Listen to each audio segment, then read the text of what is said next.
If you've ever tried giving your teen advice about money, only to get eye rolls and one word answers, you're not alone. I've worked with hundreds of families, and this is the number one frustration that I hear. In this video, I'll explain why your teen tunes you out and what's actually going on inside their brain and how to finally break through. We'll cover the psychology behind why teens resist, the mistakes most parents make, and three practical ways to change the conversation. Imagine having money talks with your teens where they lean in instead of shutting down and actually start building healthy financial habits. Doesn't that sound great? If so, stay tuned for the next information. So let's start with the problem. Number one, autonomy, right? Teen rebellion. Psychologists like Dr. Lisa Damore explain that teens crave independence, so advice often feels like control, right? Your teen has been with you their entire life. They've probably been called the small you or the little you. You might have even named them Junior, right? It gets to a certain point, when they're leaving adolescence, they start maturing, that they want their autonomy. They want to be independent of you. They want to be called their own person. They want to have their own decisions, and they want the results to be all theirs, right? Because even if you give them sound advice, whenever they get to that result stage, they're not going to feel the joy that they would have, because it's going to seem like the only reason it happened was because of you and not because of them. So the autonomy is very important to them. Another reason that they tune you out is emotional filters. Teens interpret even neutral guidance as criticism. It sucks. It's real annoying to deal with, but in us knowing that they're doing that, that's how we can form countermeasures to try to work around it. So even if you feel like you're being as neutral as possible, they're still going to take it as you criticizing them. You may know some adults that do the same thing. I sure do. Uh, and the third reason that they tune you out is I already know effect, right? They believe or they perceived that they already know or understand what you're trying to explain to them. This is often due to social media, convincing them that they've learned enough, but the quality of that info is garbage, right? It's not, it's nowhere near the amount of stuff they need. Example, my son decided he wanted to be a reseller. He's like, yep, I just need to, what did he say? He's like, yeah, I just need did he say he needs a distributor? Yeah, or connect or a plug, something like that.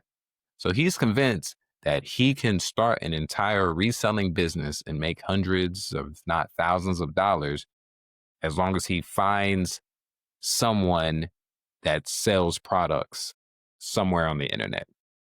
Because that's what I'm sure, it's not Instagram. What's that thing called? TikTok. I'm sure that's what TikTok has taught him. And there's nothing I can say to him about you need a lot more than that to run that sort of business. Like you haven't even thought about any of the logistics to it. None of that matters because he watched 7 videos on TikTok. Now he's an expert at it. The person in the video made it seem like the easiest thing in the world. So that's what he's going to go forth with. It happens. We just got to do what we can, right? So trying to get through these teenage brains is hard. But a University of Rochester study found that teens who feel supported in their autonomy are more likely to accept advice. But when they feel controlled, they resist harder. So how can we use this to access the brains of our children to help them learn the things we need them to know to be successful in life? One way is ask before you tell, right? Start with questions like, what's your money goal right now? Instead of telling them that they need to save.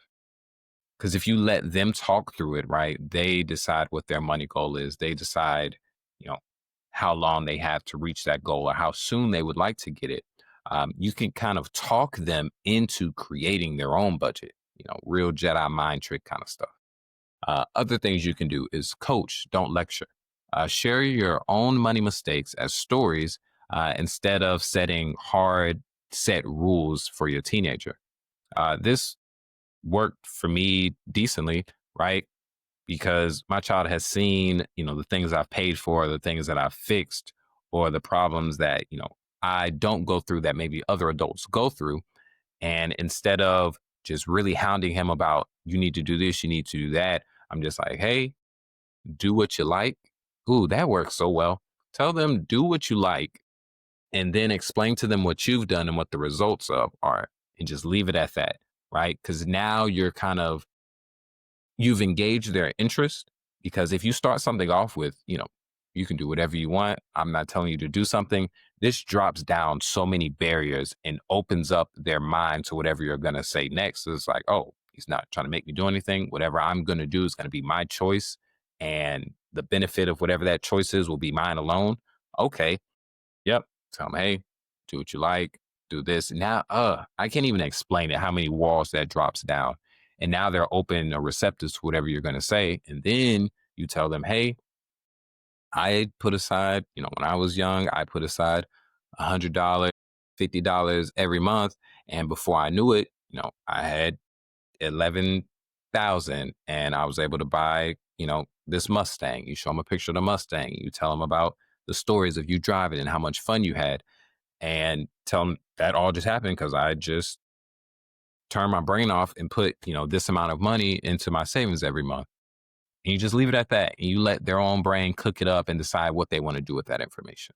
Right. And finally, make it actionable. Help them set up one simple system. So, whatever that system may be, like I just said, um, automatic payments, automated payments is a great system that I love to tell clients about and to tell my kids about.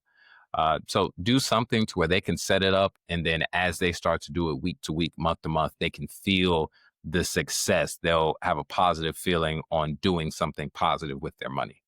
That normally encourages more positive actions. So, yeah, I mean, that's pretty much it, right? If you do these things instead of, just repeating the same thing over and over again, right? Being an insanity parent, try something else out. Take into account that teens love their autonomy. Take into account that they're an emotional wreck.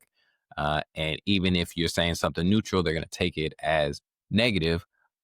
So just hit them with things that empower their autonomy, let them be independent. Like, hey, here are options. Here's some results I've seen on the option, but ultimately it's your money. Do what you want to do with it. You may have to do that multiple times, right? Because you may do it one time, it's not going to work out. But you just keep bringing it up real lightly without forcing them to do something. And then one day, you're going to see that they're going to choose to put something into their savings. They're going to choose to put money into the stock market. They're going to choose not to buy this thing they wanted to and deny themselves that instant gratification. And you're going to feel good. And it's like, dang, I'm glad I did that. I'm glad I joined Mammoth Money Academy and learned all these techniques. I got wise on my money. I'm making more now. My kid got wise on their money. They're making more now. And we're set up to where my kids' kids and my kids' kids' kids can have generational wealth. Join Mammoth Money Academy. Links below. I'll see y'all in the next video.